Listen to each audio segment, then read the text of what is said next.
See that lone pine up on that hill over there? What are we actually doing right now? The kids are just wild out there. They're wild. But they're having a good time, you know? They're having a good time. This is Untamed, Unbroken, The Adventurer's Guide, and I'm your host, Blake Bredesen. Welcome back to another episode of Untamed, Unbroken. This week, we're talking about family camping in particular, a week that we've spent in the Wisconsin Dells. We've done this type of camping trip a couple times. We've done a 4-day weekend there.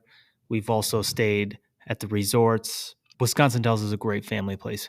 You can stay at campgrounds. There's plenty of them around. You can stay at hotels, lots of those, and on resorts, such as the Wilderness, Glacier Canyon Lodge, Kalahari, and that other one. A lot of places to stay.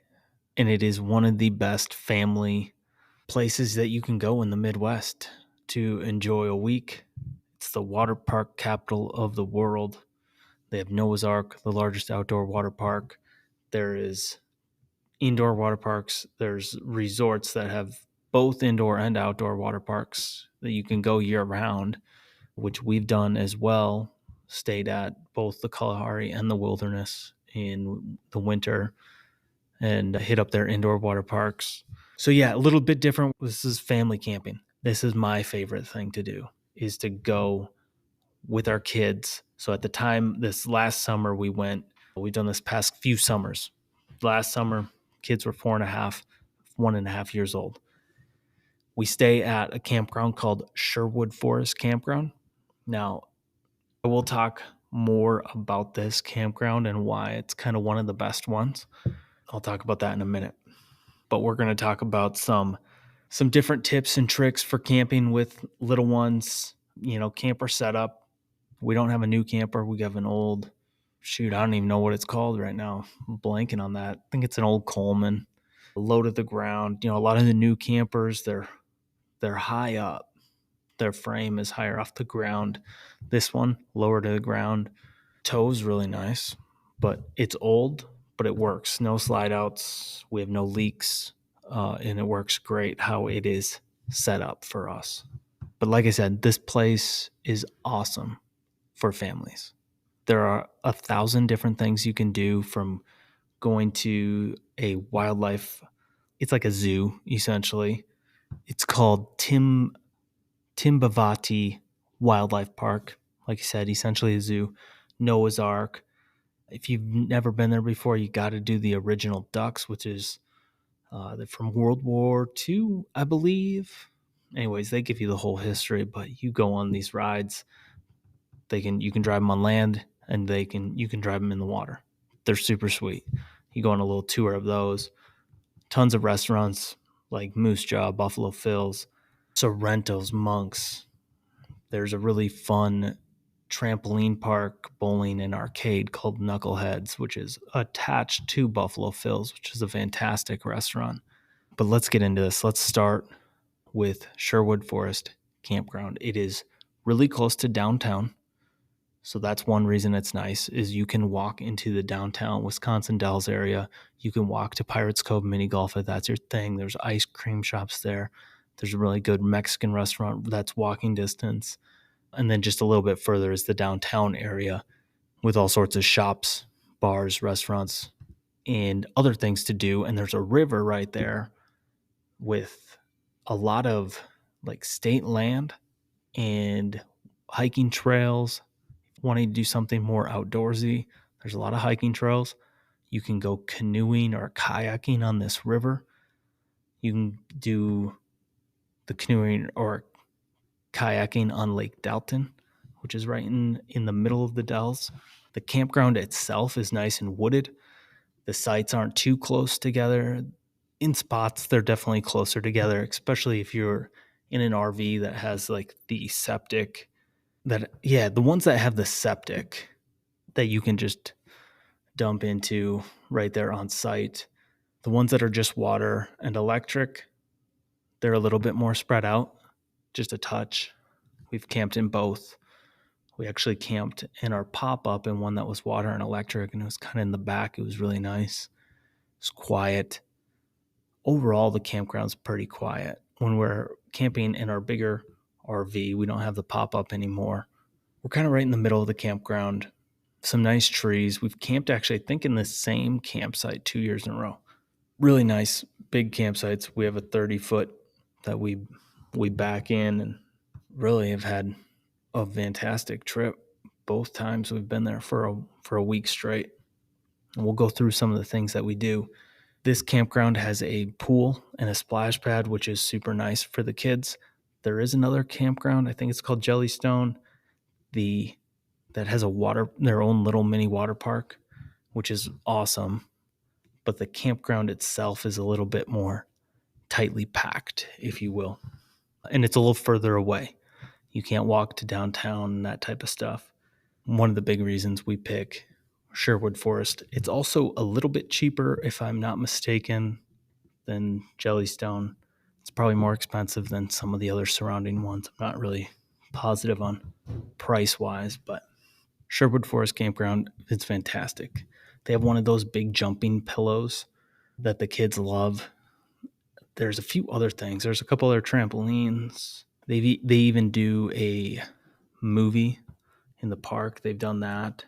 When we were there, they did Halloween in the summer. I think we were there last August, and it was like Halloween week, or that weekend they were doing Halloween. And so a bunch of the people who knew about it had like dressed up, and they had their campers all set up. And then there was a certain time that the kids could go trick-or-treating and go camper to camper.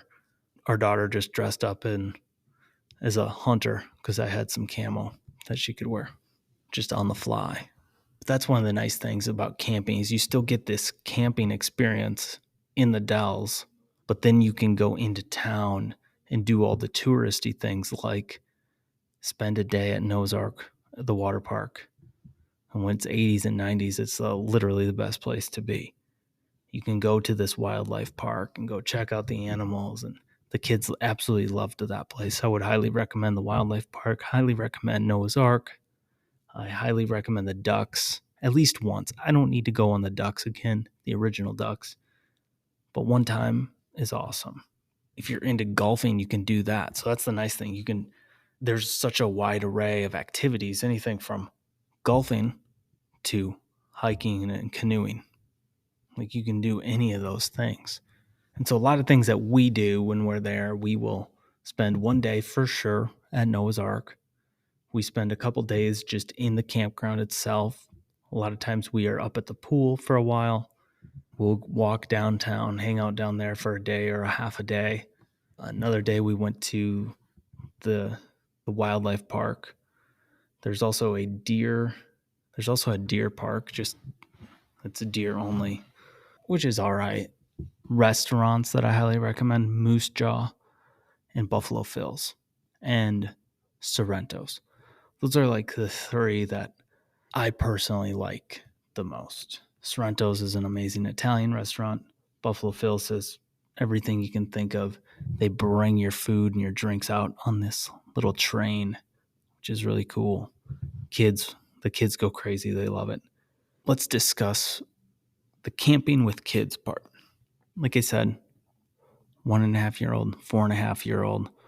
They're now 5 and 2, but camping with little kids and the things that we do, our camper is set up. We have a queen bed in the front with like a little curtain for a door.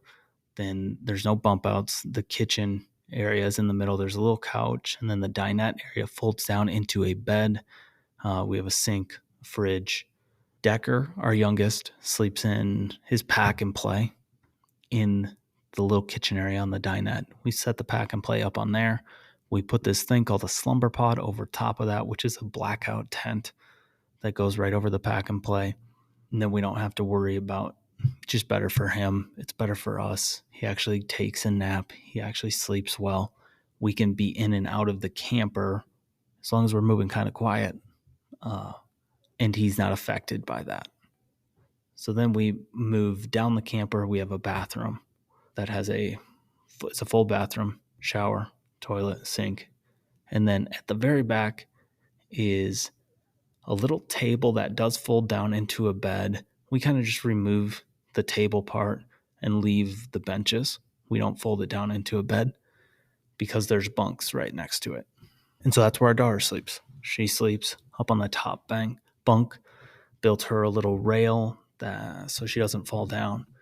That was just last year. She wanted to be up on that top bunk.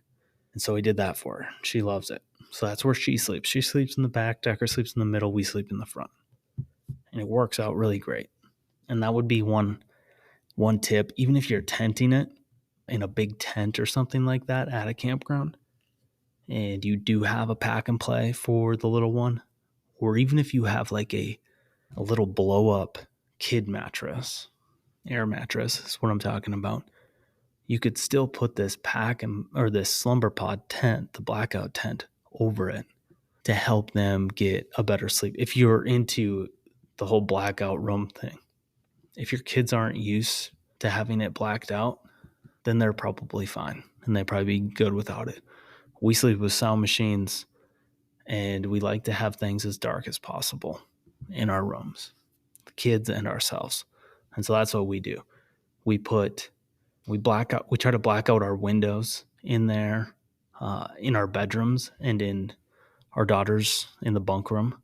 We've used actual little blackout curtains, and we've also used just straight up garbage bags taped around, black trash bags. They work really well, actually. So that's kind of the sleeping arrangements. Meals, we really like to keep things simple. We cook mostly outside. One of the nicest things, a lot of people will bring a griddle or whatever, all this stuff. We bring a small grill, propane grill, and we bring an electric skillet. That's all we use. And it works really well. It's small, doesn't take up a ton of space. You don't need this big ass. Even a 24-inch propane griddle is still way bigger than the stuff we bring. Breakfast, sure, we'll do pancakes a day or eggs a day. Generally, we're keeping breakfast pretty simple. Our family's not really big on the camp cooking thing and spending all of our time cooking and cleaning up from cooking. We want to go out and enjoy things and relax a little bit. These types of trips aren't as relaxing. They just aren't. When you're camping with little kids, it's not like a relaxing vacation. It's a family trip. Big difference. So we're kind of on the go a little bit, always moving, doing things. When we go for a week, we like to plan certain meals. We'll make hot dogs and brats are obviously a staple. Maybe some burgers if they're kind of pre-made. We'll do that. We'll do shredded pork or shredded beef or something similar, sloppy joes, something that's already pre-made that we can just go with. Another big one, we'll do crockpot. We'll bring a crockpot. That's a big one. If you can bring a crockpot and you can cook meat in there, that's actually a really good camping hack or tip. I don't know. I'm sure there's hundreds and thousands of others that use a crock pot while they camp, but if you don't, you should consider it. So we'll make chicken tacos in the crock pot. They're amazing. They're super easy. We make them before we even go, and then we just eat them in the first few days. And then we always like to spend a couple evenings or a couple lunches, whatever, out at a restaurant or something like that.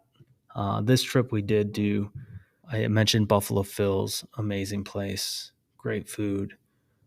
The other one we did was Ravenna Bay, a bar and grill. That was pretty good, very quiet. It's on Lake Delton. Nice place. We skipped Moose Jaw this year.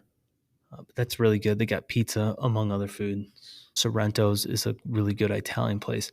My wife and I actually got married in Wisconsin Dells back in 2014. We stayed at Glacier Canyon Lodge, the Wilderness. They're connected. Glacier Canyon Lodge is where their little wedding venues are. And we went to Sorrento's when we got married. And that's some of the best Italian food. American Italian, I don't know. is good. I liked it. I recommend it. Pack plenty of clothes. We tend to overpack for camping trips because you just want to make sure you have enough clothes. And if you're staying for a week, who wants to actually have to do laundry? Nobody. They have laundry on site at Sherwood Forest Campground, but I don't want to have to do laundry. So especially with the kids, we overpack and make sure they have enough stuff, plenty of suits, plenty of clothes, t-shirts, whatever. Most of the time they're wearing sandals or Crocs. So super easy to clean. We're not really doing tennis shoes in the summer with the kids. They just don't do it. I, for the most part as well, wearing Crocs. Most of the time I'm wearing a swimsuit when I'm at the campground. And so I end up overpacking for myself too, because it's like you're camping, you just end up wearing the same thing over and over and over again. Change shirts, and then throw a different swimsuit on. That's pretty much it. But I feel like that's always when you're camping in an RV or at a designated campground. I feel like as a family, we always tend to overpack a little bit, which then we're never really needing anything. Yeah, there's the whole debate, overpack or pack light and deal with it. I'm not going on some ultralight backpacking trip. Like, this is family camping. I want all the things. For one, so the kids have a good experience. And if they're having a good experience, we're having a good experience. If we're having a good time, the kids are having a good time. It just kind of goes both ways. Now, as far as activities and stuff, if you go to Noah's Ark, I do recommend that you either get there early to get a good spot with an umbrella or a table with an umbrella, or you rent a cabana. If you have kids, renting the cabana or one of them is super nice. Sure, they're a little pricey. I don't know, 150 to, I have no idea how much they are. There's something like that. But it's super nice when you do have kids that need to get a break from the sun or need to take a nap. Like our youngest just slept on my chest in the cabana. But if you really wanted, you could probably bring a pack and play in there if you really wanted, or something similar. They make smaller versions of things these days. So anyways, that's something I wanted to just say. Things are pretty expensive. Like, you could pay $18 for a beer at Noah's Ark, just so you know. What else? Very family friendly. The whole place, Wisconsin Dells, is made for families. You got things like boat tours and river cruises. There's a lot of indoor attractions too for kids. There's a couple museums. When it comes to camping, the camping side, again, with kids, you got to be flexible. You have to be flexible. That's probably the biggest thing, is have some sort of schedule in mind, but also be flexible. That kind of sums up camping in the Dells. There's a ton of things to do. You could just look at the maps. If you are going camping, I recommend Sherwood Forest Campground. It's one of the nicest ones. There's lots of trees. You get the shade. For the most part, there are a few sites that are more open and in the sun, but for the most part, most of those sites have some sort of shade at some point in the day. It's quiet. They have oak firewood. They're not selling you any BS firewood. At least the last few times we went, they had oak firewood. The Dells is super fun. If you like family camping, if you like water parks, you need to get to the Dells. You could go to a new water park every day. It's awesome. Stay wild. Thank you for sticking around. If you've enjoyed the show, don't forget to subscribe, leave us a rating and review. Even one word, it helps a ton. Sincerely appreciate you guys. Thank you all, and we'll see you on the next one. Stay wild. You've been listening to Untamed, Unbroken, a Lone Pine Adventures original podcast.